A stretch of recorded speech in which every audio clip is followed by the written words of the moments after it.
नमस्कार। मैं CA Manmohan Jindal, registered valuer in security and financial assets. So I have served 30 years in Syndicate Bank, some years in Canara Bank, and now working in to valuations, social impact assessment, and consultancy to the bankers. आज हम four bankers के बारे में बात करेंगे.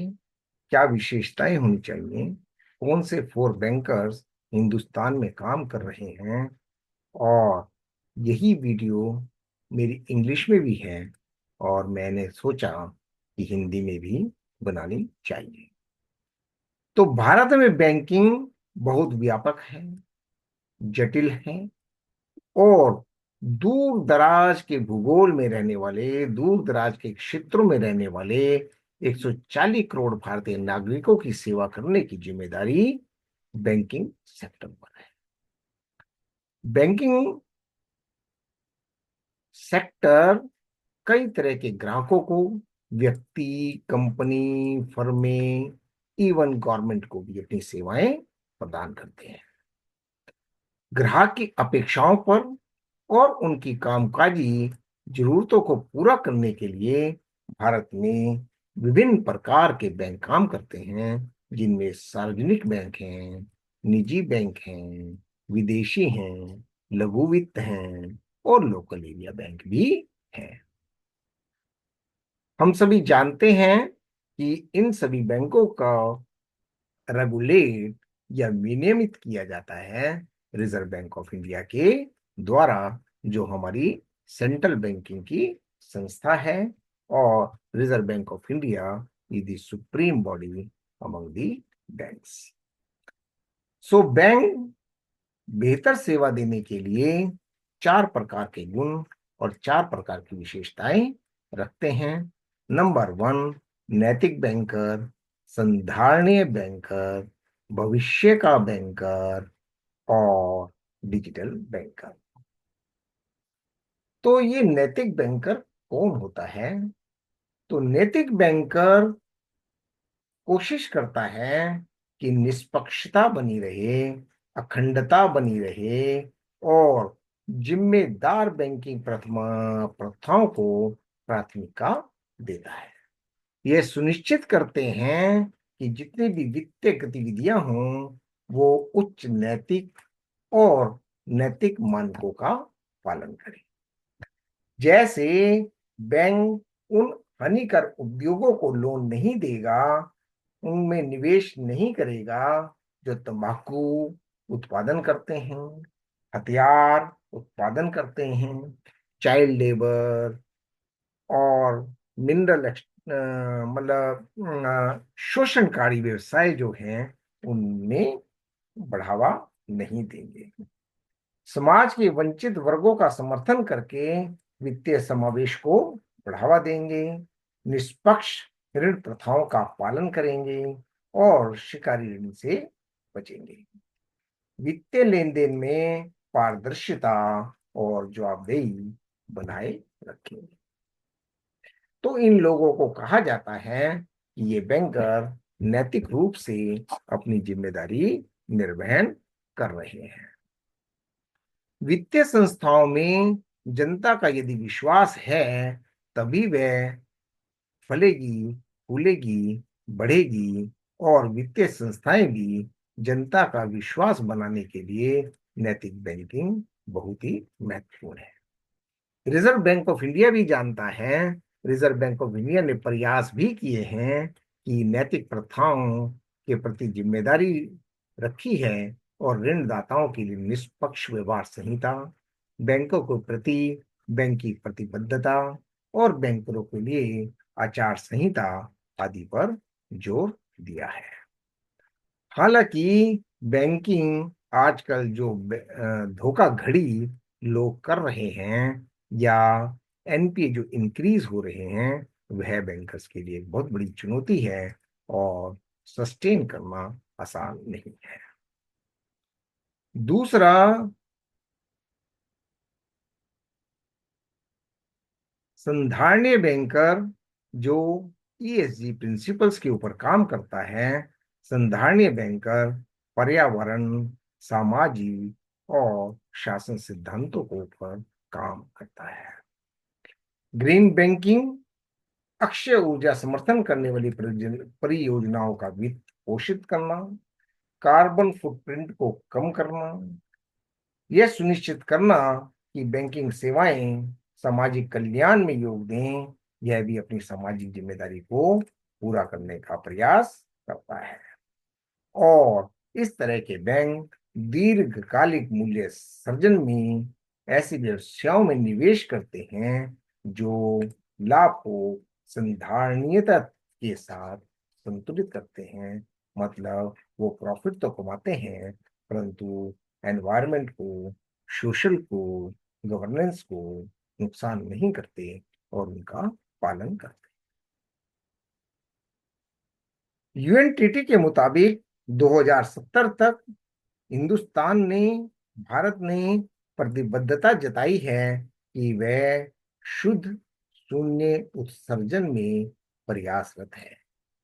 हरित परियोजनाओं, नवीनीकरण ऊर्जा और पर्यावरण के प्रति जिम्मेदार व्यवसायों के लिए वित्त पोषण के लिए संधारणीय बैंकिंग महत्वपूर्ण है।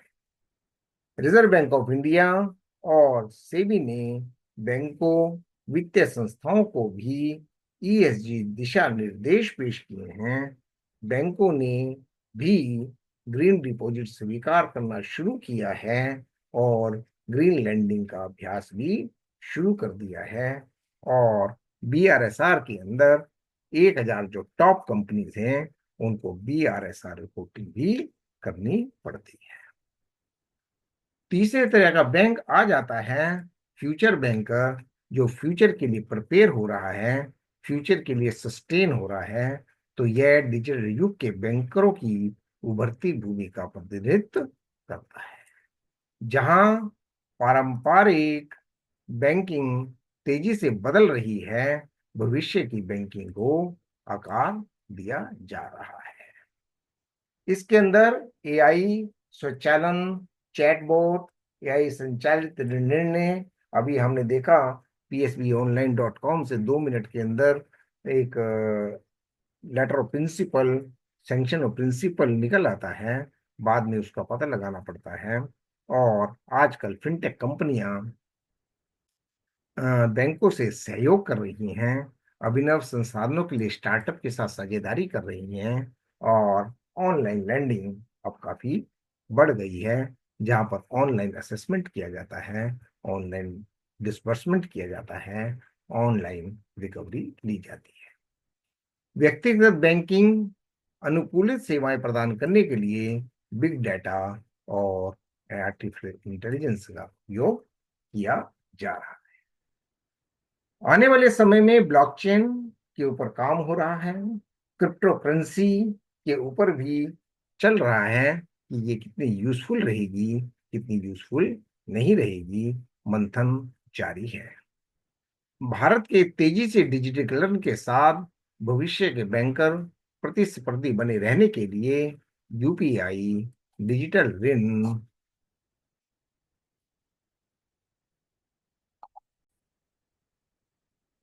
एआई संचालित बैंकिंग और केंद्रीय बैंक डिजिटल मुद्राएं भी अपनाना होगा और अपना भी रही है।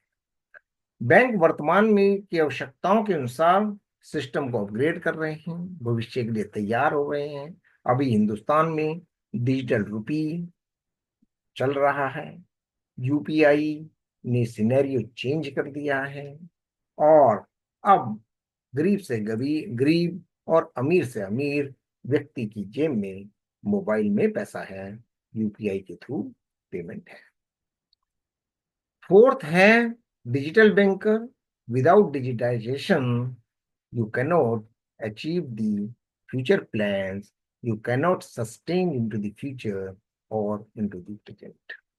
तो डिजिटल बैंकिंग बैंक की दक्षता और पहुंच में सुधार के लिए प्रौद्योगिकी का, फिनटेक का उपयोग करने पर ध्यान केंद्रित कर रहा है।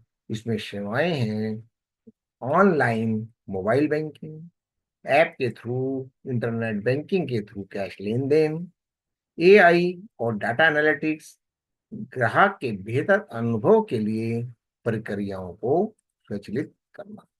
आज आपको जरूरत नहीं है बैंक जाने की। घर से बैठ करके, अपने बेडरूम में बैठ करके, अपने ड्राइंग रूम में बैठ करके आप बैंकिंग कर सकते हैं, पेमेंट दे सकते हैं, पेमेंट ले सकते हैं। हाउएवर, साइबर सुरक्षा और धोखाधड़ी की रोकथाम के लिए डिजिटल लेन देन को मजबूत करना होगा। मजबूत सुरक्षा की आवश्यकता है और ये चैलेंज है बैंकिंग के। भारत में यूपीआई, आधार लिंक बैंकिंग, एआई संचालित जोखिम आंकलन के साथ फिनटेक क्रांति चल रही है। ग्रामीण और शहरी आबादी तक कुशलतापूर्वक पहुंचने के लिए डिजिटल बैंकिंग बहुत ही महत्वपूर्ण है। भारतीय संदर्भ में एक समावेशी, टिकाऊ, तकनीकी रूप से उन्नत बैंकिंग प्रणाली के लिए सभी चारों दृष्टिकोण का मिश्रण आवश्यक है। कोई एक दृष्टिकोण काम नहीं करेगा, क्योंकि सभी श्रेणियां आपस में ओवरलैप होती हैं। हालांकि प्रत्येक को एक अलग फोकस की आवश्यकता है। तो चारों की चारों मिल करके क्या करेंगी? विविध बैंकिंग आवश्यकताओं को संबोधित करेंगी, विनियामक अनुपालन को बढ़ावा देंगी, वित्तीय समावेश को बढ़ावा देंगी और जिम्मेदारी विकास को प्रोत्साहित करेंगी। सो बहुत बहुत धन्यवाद। नमस्कार। So this is for awareness in the banking fraternity. और कुछ अच्छा अगर आप महसूस करते हैं, कुछ मेरी कमी महसूस करते हैं, फीडबैक दीजिएगा। नमस्कार।